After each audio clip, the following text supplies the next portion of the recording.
So, not gonna lie, I wasn't very interested in the Akarius Prime. The only reason I got it is because, well, why not? And I'm so glad that I did, because this thing is absolutely tremendous. The Akarius Prime are a pair of Mastery Rank 14 Akimbo secondaries that fire rockets with a massive 7.8 meter explosion radius. The rockets do a bit of impact damage on, well, impact, and then 509 blast damage with the explosion. Now, that's already pretty good, but it's actually much better than that, because the Akarius uses a burst trigger, so you fire both of them at the same time, meaning that you do this damage twice with every pull of the trigger. It does fire a little bit slower and has a smaller magazine than the standard Akarius, but it has bigger ammo maximum, better ammo pickup, which is huge. It reloads faster, it has considerably better crit, slightly better status, and the explosion actually does quite a bit more damage than on the standard one as well. The explosion radius on this is both a blessing and a curse, because while it covers a massive area, it also means that if you don't have some resistance or immunity to knockdowns and staggers, you're gonna be flopping around all over the place. And finally, while the reload time is quite long, it does reload 50% faster when you're sprinting, or 100% faster if you're sprinting while playing as Gauss or Gauss Prime. Now, because the explosion has quite a bit of base damage and the weapon is also very good at proccing status, there are a ton of different builds you can run on this. I narrowed it down to 3 and they all run Primed Fulmination and Secondary Merciless. I just love the extra AoE provided with Primed Fulmination, it is absolutely ridiculous. However, you can tweak any of the builds by replacing Primed Fulmination with Hornet Strike for base damage, and then you can run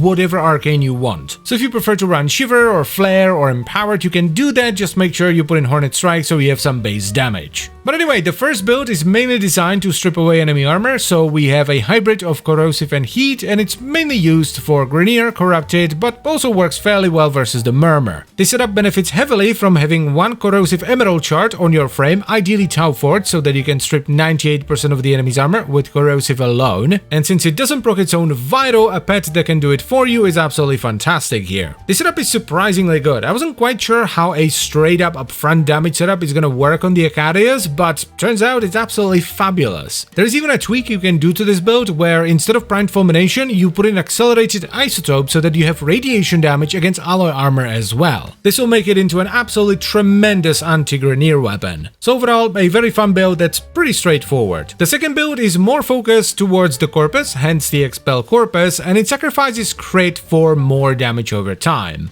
Though if you really want to, you can take out Stunning Speed and Primed Fulmination and then replace it with Creeping Bullseye and Prime Target Cracker respectively. This setup struggles a little bit with single target, which is to be expected on an AoE weapon that relies on electricity procs to do damage, but it can clear even some of the biggest rooms with a single volley of rockets. Now, just because I decided that I'm gonna use this setup versus the Corpus doesn't mean that you can't use it against the other factions. If you simply swap the Expel mod to Infested, you can use it versus the Infested, and if you swap it over to Expel Grineer or Expel Corrupted, and you get yourself some armor strip, because armor will absolutely kill this setup, you can use it versus the Grineer and Corrupted as well. And finally, we have the Warcrime setup, which is a hybrid with gas and electricity. This is downright stupid versus the Infested, it does absolutely fabulous damage, and it has idiotic levels of AoE, because you have the rocket explosion, then you have the chaining electricity, and then you have the gas clouds. It's just stupid. I love it. Now, if you're a heretic, you can take out Primed Fulmination and replace it with an Expel mod for an insane boost in damage. But then you only get very good area of effect rather than, oh my god,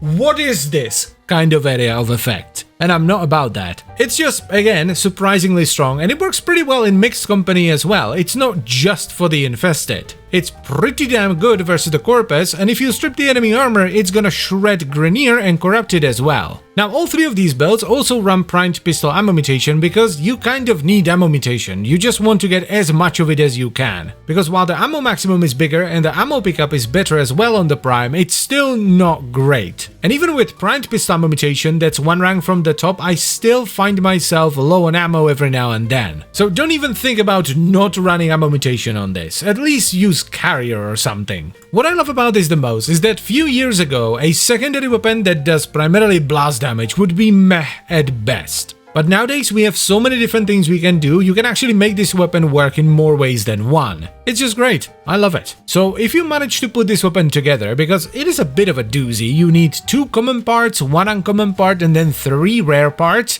I would definitely recommend you give it a shot. It's great. And that's pretty much it for the video, so thank you very much for watching, As always guys, I hope you've enjoyed the video and found it helpful, and I would also like to extend a special thank you to all the channel members. Thank you very much guys, I really appreciate your support. And I'll see you next time. Bye bye.